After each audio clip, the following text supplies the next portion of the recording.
Bakit ka naman naisipang dalawin ng mag-iina?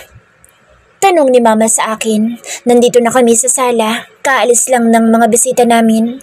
Gusto nga daw po ako makilala. Sabi pa nga ni Mrs. Kabantog na wag ko sasabihin kay Ricky na pinuntahan nila ako sa Coffee Prince. Paliwanag ko naman kay Mama. Ma? Tawag ko ulit sa kanya. Inaayos na kasi nito ang mga yarn na hindi niya natapos na iganchilyo. Para bukas naman siguro dahil madilim na. Tugon lang nito pero nasa ginagawa pa din ang paningin niya. Pwede ko na po bang sagutin si Ricky? Nakangawing tanong ko. Pansin kong natigilan si Mama. Binitawan nito ang ginagawa at saka tumingin sa akin. Ikaw makakasagot niyan, anak. Ikaw makikisama, hindi ako. At saka nakikita ko naman ang effort na ginagawa niya. Hindi lang para sa'yo, kundi para na din sa akin. Hindi kita didiktahan kung sino ang mamahalin mo. Basta mahal mo, mahal ko na din. Nakangiting tugon ni Mama. Napansin ko pang nangilid ang mga luha niya. Salamat po, Ma. Hindi ko naman po patatagalin ang paliligaw ni Ricky kung hindi po ako sigurado sa kanya. Sagot ko naman. Nangilid na din ang mga luha ko. Masaya ako kapag masaya ka, anak. Turan pa nito. Hinawakan pa nga niya ang isang pisngi ko. Mamaya po, Ma. Pupunta si Ricky. Nag-text na po kasi. Sasagutin ko na po siya. Masigla kong wika kay Mama. Susuportahan kita kung anong gusto mo. Tugon pa nito. Mag-bake lang po ako ng kakainin namin mamaya. Paalam ko kay Mama. Tumayo na nga ako para pumunta ng kusina. Nag-take out kasi ng mga pastries ang mama ng binata kanina. Akala ko ay iuuwi nila sa bahay nila. Ipapasalubong pala kay Mama. Kaya yun lang ang kinain niya. Busog pa naman ako sa minerienda namin sa Coffee Prince. At saka pupunta nga si Ricky. Kakain ulit din naman kami mamaya pagdating niya. Excited na ako mag-bake ng donut. Bahala siya kung magigets niya ang ibig ko sabihin sa mga ito.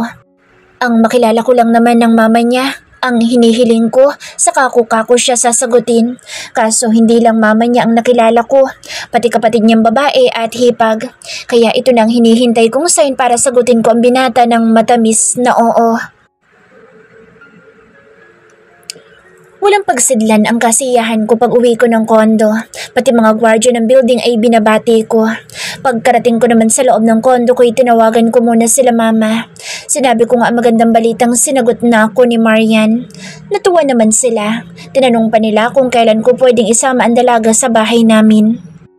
Sunod ko naman tinawagan ay ang mga kapatid ko. Masaya din sila para sa akin. Dapat daw ay mag-celebrate kami dahil nagkaroon na din daw ako ng girlfriend. Sinabi din nilang isama ko si Marian sa bahay ng parents namin para makilala nga nila. Siyempre hindi ko makakalimutang balitaan ng mga kaibigan ko dahil 4 sila ay sinabi kong magkita-kita kami sa bar ni Dada. Pumayag naman sila dahil maaga pa. Mahirap naman kasing tawagan ko pa sila isa-isa tapos yun lang din naman ang sasabihin ko. Kaya naisip kong sa bar na lang kami magkwentuhan dahil hindi na ako makapaghintay ng kinabukasan para sabihin sa kanila ang good news. Hello? Sagot ni Marian sa kabilang linya. Tinawagan ko kasi siya para sabihin pupunta nga ako sa bar ni Dada sandali. Hello? Natutulog ka na? Nakangawing tanong ko baka kasi magalit at nastorbo ko ang tulog niya. Bakit? Naghihikab pang sagot niya. Natawa naman ako mahina dahil hindi niya tinakpan ang bibig niya habang humihikab. Sinabi ko nga na pupunta ako ng bar pero sandali lang kako. Pumayag naman siya, saka ako pinagalitan dahil nagda-drive daw ako pero may kausap sa phone. Baka daw kasi maaksidente ako sa ginagawa ko. Natuwa naman ako sa concern niya. Iba pala talaga ang feelings kapag sa special someone galing ang pag-aalala. Sige na, matulog ka na ulit. Nagpaalam lang naman ako. I love you. Tugon ko. Okay, ingat. I love you too. Sagot naman niya kaya napapangiti ako sa loob ng kotse kahit nag-iisa lang ako. Hindi na niya nahintay ang sagot ko at inad na niya ang tawag ko. Hindi na nawala pa ang ngiting nakapaskil sa mga labi ko hanggang sa makarating ako ng bar. Wow, ang saya natin ngayon ah. Samantalang kaninang umaga, ang laki ng problema mo. Natatuwambos ka ni Dada pagpasok ko pa lang sa VIP room ng bar niya na paborito namin. Sinagot na ako ni Marian. Sabi ko at saka parang batang nagtatalon pa ako. Who's? Huh? Congrats pare! We're happy for you! Kanya-kanya nilang bati sa akin sabay bro hug. Dapat natin celebrate yan dahil sa wakas may girlfriend ka na. Saad ni Dada. May hawak na kaming tig-iisang mga bote ng beer. Cheers! Saka namin itinaas at saka pinagpingki habang nakatayo. Cheers! Sabay-sabay naming sigaw at uminom ng tig-iisang lagok at saka kami umupo. Makakatikim ka na niya ng kimchi. Natatawang saad ni Erwin. Loko? Tugon ko naman pero natawa din ako dahil matagal na nga palang hindi nakakatikim ang Jar ko. Natawa na din sila dahil natigilan nga ako. Darating din tayo dyan. Sagot ko na lang saka ulit kami nagkatawanan. Salamat din pala sa mga advices nyo. Seryoso ko namang sabi sa kanila. Wow, nagdrama pa. Natatawang wika ni Dada. Nagka-girlfriend lang eh. Saad din ni Hermon. Sa linggo punta kayo sa bahay, birthday ni Mrs. Isama mo si Marian para makilala namin. Dinner sa atin para makapagbanding tayo magkakaibigan. Sa lunch kasi mga family naman namin ang pupunta. Tsaka di ba may family lunch kayo? Sabi pa niya na sa akin nakatingin. Oo, sa Sunday ko din kasi siya balik pakilala sa family ko. Sige, isasama ko siya sa inyo sa dinner. Saad ko naman. Aasahan namin yan ha? Tumangulang ako. Hindi naman na siguro siya tatanggi dahil magkasintahan na kami ngayon. Dati kasi hindi pa kaya hindi ko na siya mapilit sumama kapag may okasyon sa mga kaibigan ko. Konting kwentuhan pa at ibang mga payo nila tungkol sa pakikipagrelasyon ay naghiwa-hiwalay na din kami. Pare-pareho kasing may trabaho kinabukasan kaya hindi pwedeng malasing. Pagkarating ko sa kondo ko ay nag-text na lang ako kay Maria na nakauwi na ako para hindi siya magising kahit kinabukasan na niya mabasa. Importante ay alam niya kung anong oras akong nakauwi. Iba pala talaga ang feeling kapag may pinagsasabihan ka kung saan ka pupunta at kung nakauwi ka na. Dati kasi natutulog na agad ako. At saka ako nag-hop bath at nahiga na sa kama ko. Susunduin kita mamaya. First date natin eh. Magdi-dinner lang tayo. Sabi ko kay Marian. Kausap ko siya sa cellphone. Kinabukasan ng umaga. Nagbihis na ako para pumasok sa trabaho. Okay, ingat. Aalakan pa kita. Pabirong sagot ko pagkatapos ko sa pag-uusap namin. Natatawa naman ako ibinaba na ang cellphone ko dahil sa naiinis na ang girlfriend ko. Pumayag naman siyang mag-dinner kami mamaya. Sa bahay nila ko siya susunduin para makapagbihis pa. Good morning! Masayang bati ko sa gwardiya ng building namin. Good morning, sir. Iba po saya natin ah. Tugon naman ng gwardyang naka-assign. Siyempre. Tugon ko naman sabay pasok na dahil nagdadatingan na isa-isa ang mga employee namin. Kanya-kanya naman silang bati sa akin na tinutugon ko naman ng nakangiti. Hindi na sila bago sa pagngiti ko dahil mula nang makilala ko si Marian ay lagi na akong nakangiti sa kanila.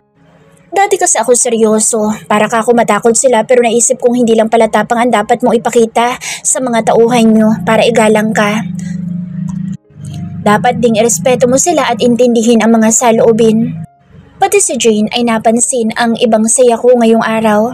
Nahihiya lang sigurong magtanong pero hindi ko muna sasabihin sa kanya na girlfriend ko na si Marian.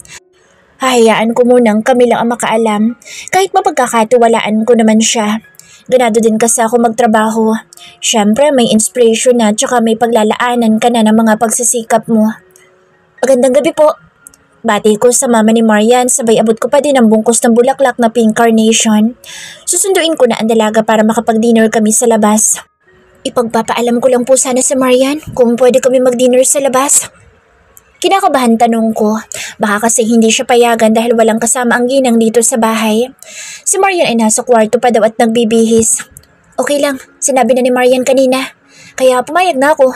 Tsaka babalik din naman dito si Lynn para may makasama ako. Kaya huwag ka mag-alala.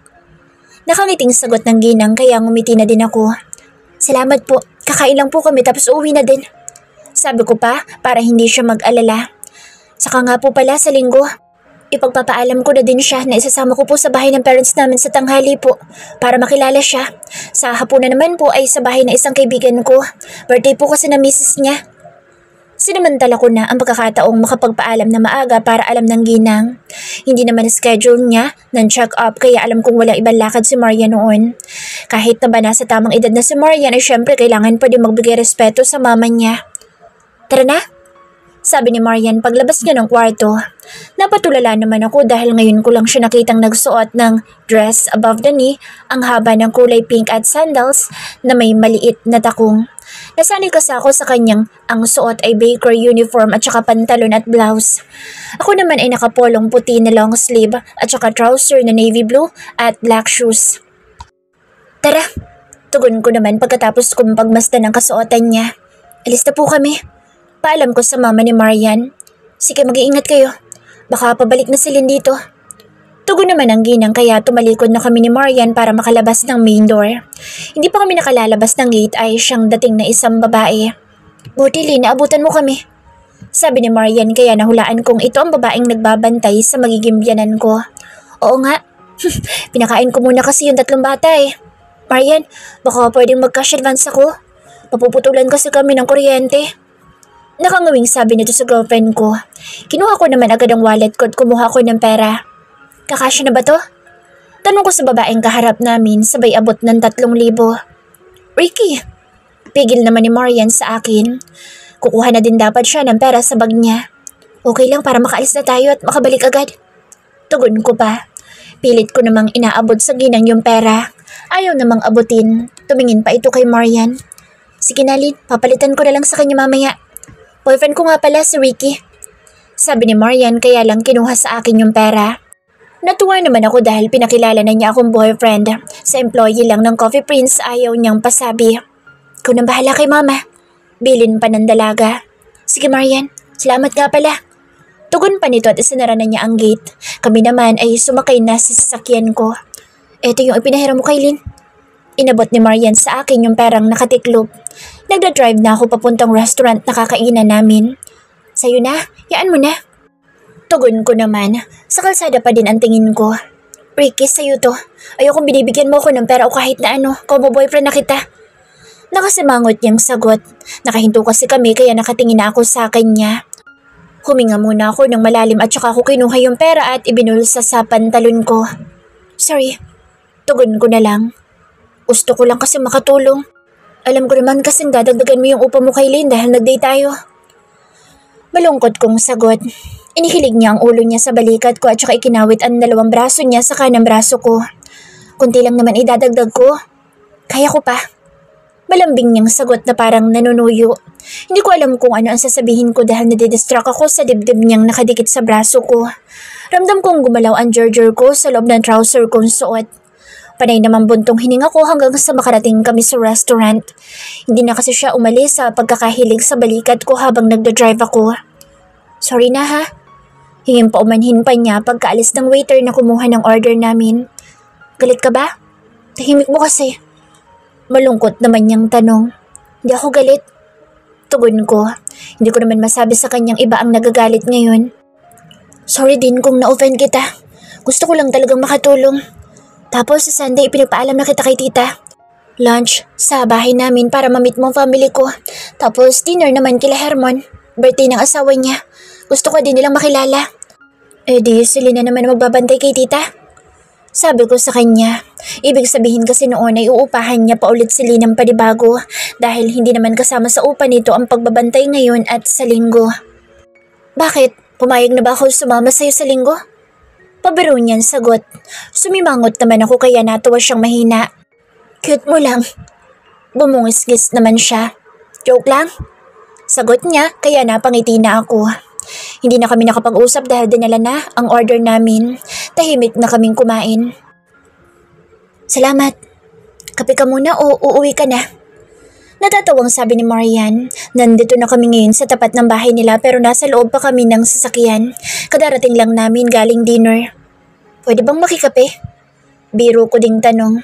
Syempre naman, tara. Aya niya sabay bukas ng pinto ng sasakyan sa gawin niya.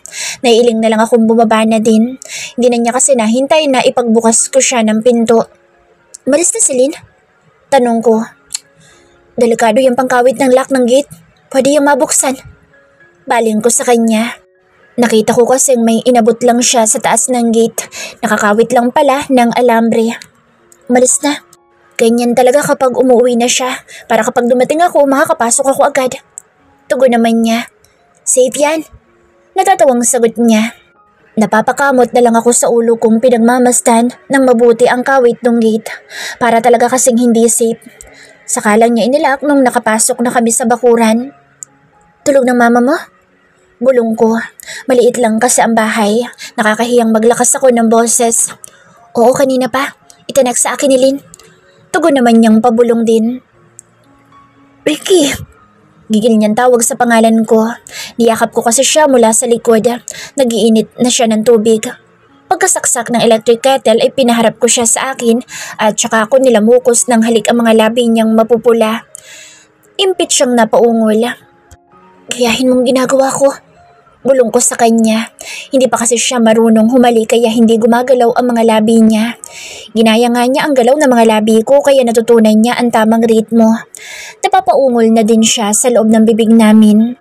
Ilang sandali pang magkahugpong ang mga labi namin nang ako na mismo ang bumitaw. Nahihirapan na kasi akong huminga. Uuwi na ako. Baka hindi ako makapagpikil. Hinihingal ko pang paalam. Paano yung kape? Tanong naman niya. Hindi na. Sige. Paalam ko. Tumalikod na ako sa kanya. Galit na kasi ang George ko. Makukuha ko agad ang kabirahanan niya kapag hindi pa talaga ako umuwi. Hatid na kita. Sagot niya. Ramdam ko ngang sumunod na siya sa likod ko. Uwi na ako. Lock the door. Bilin ko. I love you. Yumakap lang ako sandali sa kanya at saka lumabas na ng gate nang nagmamadali. Ingat. Tawagan mo ako kapag nasa kondo ka na. Bilin niya. Tumango lang ako. Pinaandar ko na agad ang kotse ko pagkasakay ko para makaalis sa harapan ng dalaga. Uminto lang ako ng ilang metro malayo sa bahay nila. Saka ko hinawakan ang George ko. Pasensya ka muna. Makakatikim ka din ng kimchi. Di muna sa ngayon. Kausap ko pa na akala mo'y nakakaintindi.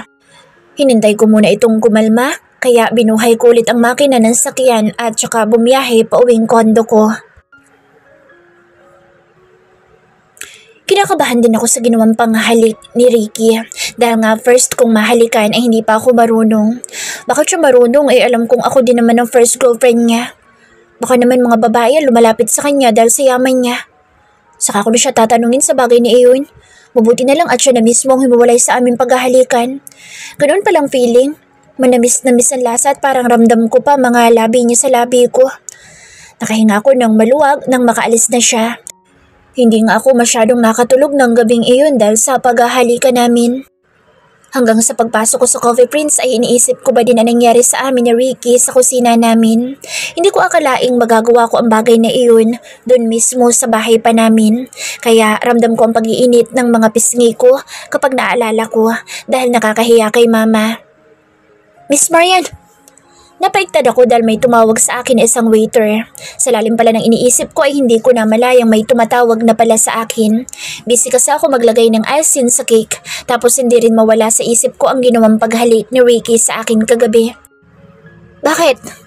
Tanong ko. Huminga muna ako ng malalim. Pinapatawag ka po sa office ni manager? Tugon naman nito. Napakunot-no ako dahil sa sinabi niya. Wala naman kasi akong ginagawang ikagagalit dito pero bakit ako ipatatawag? Sige, punta na ako. Salamat. Tugon ko naman sa waiter. Pupunta na lang ako para malaman ko. Baka kasi may sasabihin lang o may ipagagawa. And paper. At saka ako inalis ang apron at lumabas na ng kusina nang makita ko sa salaming nandoon na ayos naman ang itsura ko. Sir, pinapatawag niyo daw po ako? Kinakabahan kong tanong nang makarating ako sa office ng manager. Pinapasok na niya kasi ako pagkatapos kong kumatok. Nandyan kasi si Sir Kabantog sa office niya. Pinapatawag ka. Tugon naman ito. Bigla namang lumakas ang kabog ng dibdib ko nang sabihin nitong nandyan ang may-ari at hindi naman sinabi kung yung ama o anak ang nasa kabilang opisina. Nung nakaraan kasi ay nagpagawa na sila ng maliit na opisina para daw kapag nag-inventory ay hindi nakikigamit sa office ng manager o ng supervisor. Bakit po, sir? Ano pong kailangan? Tanong ko nang makabawi ako sa gulat. Baka naman kasi ang matandang Kabantog ang nandito. Isang beses pa lang naman kasi nag-inventory si Ricky. Noon ngang ipakilala kami ng papa niya sa isa't isa. Sumunod kasi noon ay puro si Sir Robert na ang pumupunta. Ikaw daw ang kumuha ng order niya. Puntahan mo na lang siya. Tugon naman ang mabait naming manager. Sige po, sir. Maikling sagot ko. Labas na po ako. Tumango lang ito. Tahimik na nga akong lumabas. Pasok! Sigaw ng taong nasa loob ng opisina ng may-ari. Nang kumatok ako, napakunot-no ako dahil parang kilala ko kasi yung boses nung nagsalita. Sir? Gulat kong tawag nang makita ko si Ricky pala ang nandito ngayon para mag-inventory. Good morning, mahal. Nakangiting bati naman ito. Tumayo pa nga mula sa swivel chair na inuupahan para lapitan ako at yakapin. Sir, baka po may makakita sa atin dito. Itinula ko siyang palayo. Anong sir? Natatawang sabi naman nito. Inarapan ko lang siya kaya mas talong natuwa ang binata. Walang makakakita. Tayo lang dalawang nandito. Kahit na. Tsaka bakit ikaw mag-i-inventory? Asik ko namang tanong sa kanya. Namiss kasi kita kaya sinabi ko kay Papa na ako na mag-inventory dito. Sa ibang branch na siya. Tumaas baba pa ang mga kilay ng binata. Napigil ko naman ang sarili kong matawa. Ano po bang orderin niyo, sir? Seryoso ko na lang natanong para makalabas na ako. Baka kasi magtaka na ang kasamahan ko sa kusina kung bakit ako matagal bumalik. Ikaw na ang bahala. Gawin mong 2 order. Dito ka na kumain. Kapag hindi ka naglubay sa katatawag sa akin na sir, hahalikan kita sa harap mismo ng mga tauhan. Seryoso niyang sagot. Kinabahan naman ako. Ayoko pa talagang malaman ng mga co-workers ko dito na boyfriend ko na ang may-ari nitong pinagtatrabahuhan namin. Okay. May klintugon ko. Tatalikod na sana ako para lumabas ng hawakan niya ako sa kaliwang braso ko, kaya napalingon ulit ako sa kanya. Hinapit naman niya ang bewang ko palapit sa kanya. Hindi ko inaasahang idadampi pala niya ang mga labi niya sa nakaawang kong mga labi. Impita ko na paungol ng pagalawin niya ang mga labi niya. Kaya napasunod na din ako sa ginagawa niya. Naikawit ko pa ang mga braso ko sa batok niya. I miss you. Sabi niya nang bumitaw siya sa paghahalikan namin. Kinakapos na kasi kami ng hininga. Hinalikan na lang niya ang buong mukha ko. Kukuha na ako ng pagkain mo. Natatawa ko saad. Nakikiliti na kasi ako dahil hinalikan din niya ang leeg ko. May kiliti ako doon. Bilisan mo. Sabi pa niya. Sakalang niya ako binitawan. Mabilis na ako lumabas, baka kasi hilahin na naman ako. Nais ko muna ang sarili ko sa banyong nadaanan ko. Baka kasi makahalata ang mga co-workers ko sa ginawa namin ng amo namin sa opisina nito. Pinadala ko na lang sa waiter ang order ng amo namin dahil maraming customer. Hindi na ako nakabalik sa opisina ni Ricky. Nakakahiya kasi kay Miss. Sabihin pa ay oras ng trabaho tapos kung ano-anong ginagawa ko. Siguradong nagagalit ang binata sa opisina nito. Mamaya na lang ako magpapaliwanag. Sa ngayon ay trabaho na muna. Natapos naman ang duty ko na hindi ko nga alam kung nakaalis na ba si Ricky o nasa opisina pa. Hindi naman kasi ako pinatawag na magpadala ako sa waiter ng pastries at kape para sa kanya. Nag-aabang na ako ng jeep sa gilid ng kalsada nang biglang may humintong sasakyan sa harap ko. Kilala ko kung kanino itong kotse kaya lumakas na naman ang kabog ng dibdib ko. Sakay na. Nakasimangot na sabi ng binata sa akin. Binuksan niya ang bintana sa gawin ng passenger seat at saka dumungaw. Sumakay na ako para hindi na magalit at baka makita pa siya ng ibang co-workers kong naghihintay din ng masasakyan. Tahimik lang kaming bumabiyahe pauwi sa bahay namin. Yun kasi ang daan tinatahak ng sasakyan niya. Pasok ka muna. Aya ko sa kanya kahit hindi niya ako kinikibo. Nandito na kami sa tapat ng bahay namin. Hindi siya kumibo pero bumaba naman siya ng kotse. Bumaba na din ako. Ma, paano po? Sabi ko kay mama pagpasok namin sa sala. Iniabot ko ang kamay niyang busy sa pagaganchilyo. Kaawaan ka ng Diyos. Sagot naman ito. Oh, kasama mo pala si Ricky? Opo. Mano po? Tugon naman ang binata. Sinundo ko po siya sa Coffee Prince. God bless. May natira pang merienda dyan sa lamesa. Nabilo-bilo. Niluto nilin kanina. Kumain muna kayo. Sabi ni mama pero sa akin nakatingin. Opo. Tara sa kusina. Aya ko naman sa binata. Hindi ko na hinintay ang sagot niya. Tumalikod na lang ako. Ramdam ko naman kasi na sumunod siya sa akin kaya kumuha na ako ng 2 mangkok at kutsara saka ko inilapag sa lamesa. Umupo na ako at nilagyan ko muna ng laman ang mangkok niya bago ang akin. Tahimik pa din siyang umupo sa tabi ko. Oh, sorry na. Malambing kong sabi, sabay lapag sa harap niya ng mangkok na may bilo-bilo. Yumakap ako sa tagiliran niya. Nakapatong sa balikat niya ang kaliwang pisngi ko. Nilapit ko kasi ang upuan ko sa kanya. Madami kasing customer kanina. Nakakahiya kay Miss na iwanan ko siya. Paliwanag ko sa kanya. Mahina lang ang pagkakasabi ko para hindi marinig ni mama na nasa sala pa din. Huminga muna ito ng malalim at saka yumakap na din sa akin. Okay, I understand. Sana sinabayan mo na lang akong kumain kanina. Sabi pa niya. Hindi na ako kumibo. Hinigpitan ko na lang ang yakap ko sa kanya.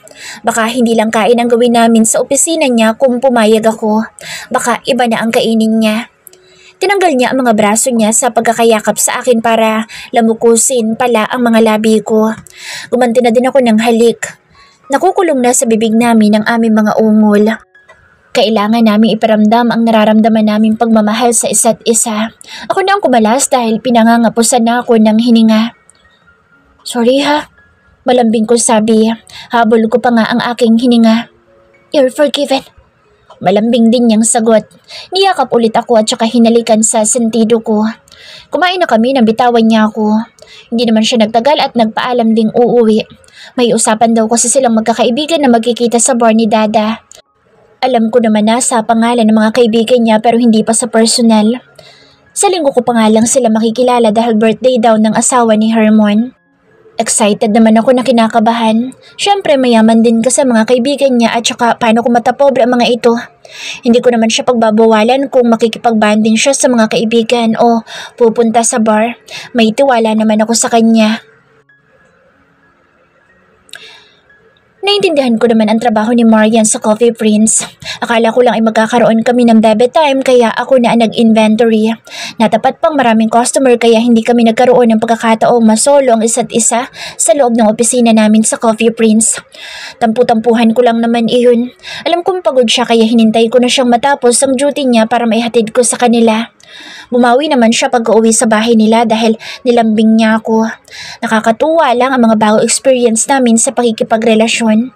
Sana lang ay kapag may dumating pa sa aming pagsubok ay malagpasan namin. Mga matured naman kaming dalawa. Alam naming kakayanin namin basta magtutulungan kami at kung may pagmamahalan pa. Kumusta may bagong girlfriend?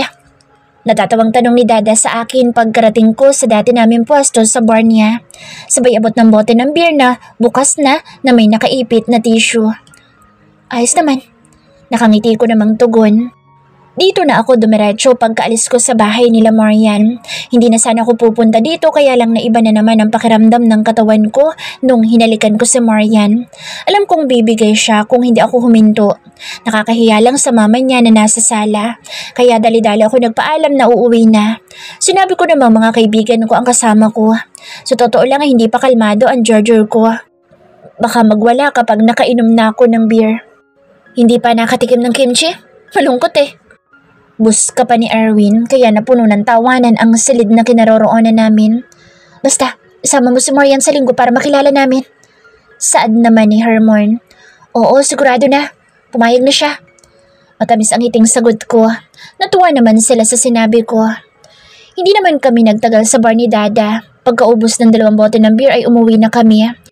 Pampalipas oras lang namin ito at saka pang-alis ng stress sa mga kumpanyang hinahawakan namin. Kaya minsan umiinom kami magkakaibigan kahit sandali lang. Excited na ako sunduin si Marian. Ngayon ko na kasi siya ipapakilala sa family ko. Susunduin ko muna siya sa kanila. Nagbibihis pa ako sa kondo ko. Rubber shoes, faded pantalong maong at polo na short sleeve ang suot ko ng kulay cream na may panloob na sandong puti. Relong pambisig ulit ang suot kong alahas sa katawan. Hindi na ako pumuntang Coffee Prince nung sumunod na mga araw. Sa bahay na lang nila ako pumupunta kung gusto ko siyang masolo. Minsan naman ay tinutulungan ko siya sa kusinang mag-bake ng cake o gumawa ng mga pastries. Tapos ay kakainin namin. Siyempre may kasamang halikan din. Magandang umaga po. Bati ko sa mama ni Marian pagkadating ko sa kanila. Bumalik sa loob ng kwarto si Marian at hindi pa daw tapos magbihis. Siya kasi nagbukas sa akin ng gate. Magandang umaga naman. Talagang hindi ka nakakalimot magbigay ng mga bulaklak at basket ng prutas ha. Salamat. Nakangiting sagot naman ng ginang. Ayos lang po tita. Matamis ang ngiting sagot ko naman. Nagkwentuhan pa kami sandali bago lumabas si Marian sa kwarto. Nakadress na naman siya na hanggang tuhod ang haba na kulay blue. Nakadal shoes na black at stream bag na black din. Tara na? Tanong niya sa akin. Paglapit niya sa amin ni tita. Sige, nandiyan naman na si Lynn. Tugon ko naman. Tumango naman ang dalaga. Alis na po kami ma. Paalam ng dalaga sa ina. Humalik pa ito sa kanang pisngi ng ginang. Alis na po kami tita. Paalam ko din. Lumapit din ako sa kinuupahan niya pero nagmano lang ako. Kaawaan kayo ng Diyos. Mag-iingat kayo. Tugon naman ng ginang. Opo. Sabay naman namin sagot ni Marian kaya natawa kaming dalawa. Hinatid pa kami ng ginang hanggang gate.